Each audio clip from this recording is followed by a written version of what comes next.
মুন্নি কিছুক্ষণ আগে কিন্তু অভিযান শুরু হয়েছে এবং আপনাকে দেখাতে চাই প্রথমে যে জিনিসটি আমাদের ছিল যেটি হচ্ছে আপনার ওই বংশ মর্যাদা সম্পন্ন কোটি টাকার গরু এটিও কিন্তু সেই কোটি টাকার গরু এবং এখানে এরকম 6টি গরু এখানে পাওয়া গিয়েছে যেটি আপনারা দেখছেন যে এই গরুগুলোই কিন্তু আপনার আমেরিকা থেকে আমদানি করা হয়েছিল এবং পরবর্তী সময়ে কত কোরবানি ঈদে কিন্তু এগুই গরুগুলোকেই আপনার বংশ মর্যাদা সম্পন্ন গরু বলে কোটি টাকায় বিক্রি করা হয়েছিল এবং এই গরুগুলো কিন্তু এখানে তারা মানে রাখিনি কারণ হচ্ছে যখনই দুদকের অভিযান কিংবা অন্যান্য অভিযান যখন শুরু হয় তখন কিন্তু তারা বিভিন্ন জায়গায় রেখেছিল। আজকে দুদক অভিযান করে এখানে কিন্তু 6টি গরু তারা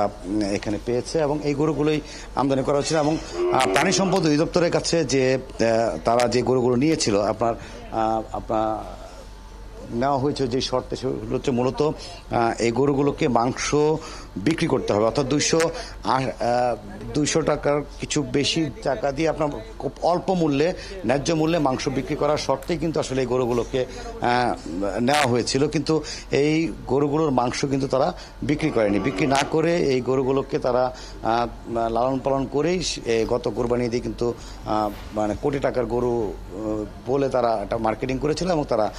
এই গরুগুলো বিক্রির চেষ্টা করেছিল। আমরা জানেন যে যখন 15 লাখ টাকার খাসি যখন সামনে আসলো তখনই মতিউরের বিষয়টি সামনে আসলো তখনই এই সাদিক এগ্রো ফার্মের এই বিষয়গুলো সামনে আসে এবং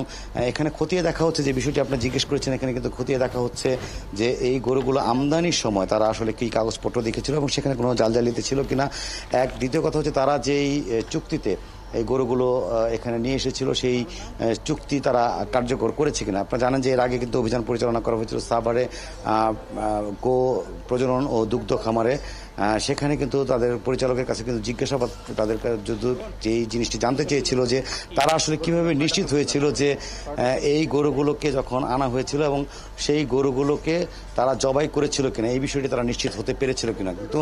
তারা তাদের সদুত্তর দিতে পারেনি কারণ যদি সদুত্তর দিত কিংবা গরুগুলো জবাই হতে যদি তারা নিশ্চিত হতো তাহলে কিন্তু আজকে এই কোটি টাকার গরুগুলো কিন্তু আপনার এখানে এই ব্রাহ্মা প্রজাতির গরুগুলোকে এখানে পাওয়া যেত না কারণ চুক্তির শর্ত অনুযায়ী গরুগুলোকে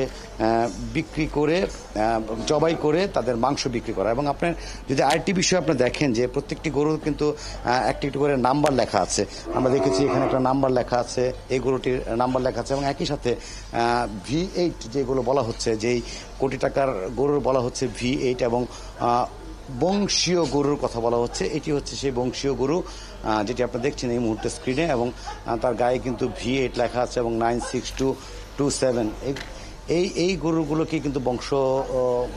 বংশীয় গরু বলেই তারা বিক্রি করেছিল। এখন এইসব অনিয়মের ব্যাপারে কিন্তু খতিয়ে দেখছে দুর্নীতি দমন কমিশন এবং তাদের অভিযান পরিচালনা করছে এবং তারা বিভিন্ন কাগজপত্র জব্দ করছে। সবকিছু যাচাই বাছাই করে একটি প্রতিবেদন জমা দিবে দুর্নীতি দমন কমিশন বরাবর এবং কমিশন পরবর্তীতে সিদ্ধান্ত নেবে তাদের বিরুদ্ধে পরবর্তী আইনি প্রক্রিয়া কি হবে এই বিষয়টি নিয়ে এখন জেমসন মাহবুব আপনি আছেন